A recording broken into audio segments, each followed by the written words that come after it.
There's a pasuk written by David HaMelech.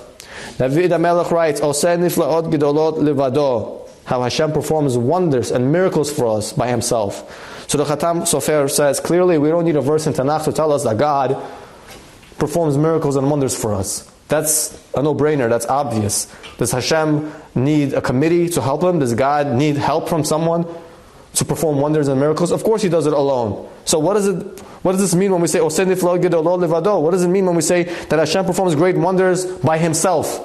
Of course He does it by Himself. So says the Khatam Sofer, rather we should understand this pasuk to mean that Hashem does wonders for us, but only He Himself, levado, He knows about those wonders. Yes, it is clear to us of the many terrorist attacks that have transpired throughout the course of many years. We hear about how somebody wanted to chas v'shalom come along and blow up a bus, and in the end he got caught. We hear these things on the news. But all these things are very clear to us. We know about it. They made it to the news. But for every one time there is something bad that made it to the newspapers, there's 100 stories that didn't make it to the newspapers, that we didn't hear about it. It could be that as everyone here is sitting and enjoying my lecture so much, and I'm sure all of you who are watching me on TorahAnytime right now, and don't forget to follow me, it could be that as you are watching this right now, there could be bacteria in the air, and God forbid you could get sick, and God is protecting you from all types of bacteria, all types of viruses. We don't see those moments in our lives where God is orchestrating and bringing His divine intervention, how God is coming to watch over us, and He's supervising over us. We only see things that are very clear. So yes, we have to be grateful to Hashem when Hashem performs miracles for us, and we see, wow, thank you Hashem for helping me. Thank you for giving me this parking spot. I saw it was clear to me that you gave it to me. I saw how you clearly saved me from this situation. But for every one situation that you see clearly that Hashem saved you, there's hundreds of times where Hashem saved you and you didn't even know about it. You could be walking down the street and all of a sudden you realize your shoes were untied. You were tying your shoelaces, and God forbid there was a car that was a reckless driver driving down the road, and Hashem saved you from getting chit has for shalom. There's so many times we're so grateful to Hashem for those times as well. And let's remember those moments. Let's remember that Hashem, you're watching over me at every single time, every single moment of my life. And that's something to remember. Hence we say, Oseh niflaot gedolot levado, that Hashem, you perform great miracles, levado, but only you know about them. So let's be grateful for those moments as well. And this is the lesson that David HaMelech is trying to bring out to us. You know that I was once sitting in a doctor's office, and I saw in front of me there was a magazine. It was a kosher, clean magazine, and it had all the scientific discoveries. And one of the things was published by NASA itself.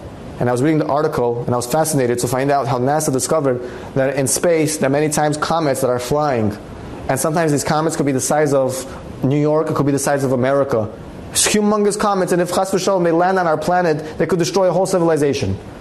And we hear about these comets, so sometimes they're on the news, and all of a sudden the news stops talking about it. What happened to those comets? How did they disappear?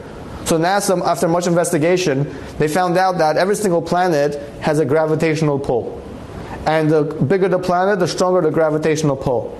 Being that Jupiter is 2 planets away from us and is the biggest of all planets, it's the perfect distance from Earth, and it has the perfect gravitational pull that every time another comet comes flying at Earth, it sucks in that comet towards itself, and instead of hitting Earth, it ends up hitting Jupiter. And to get hit for Jupiter, it's not a big deal.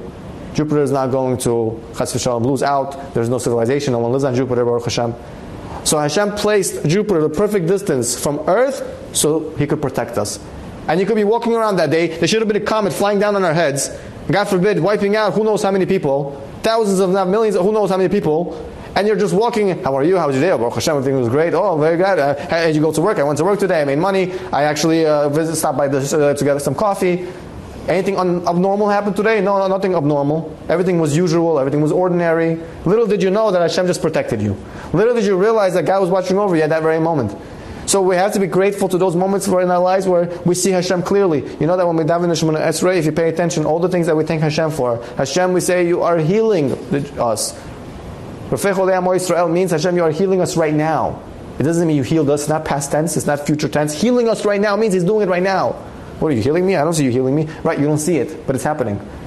With Bonei Yerushalayim, is that past tense, future tense, or present tense? It's not future tense, it's Bonei Yerushalayim, means right now Hashem is building Yerushalayim. As we speak, God is building Yerushalayim. We don't even know about it.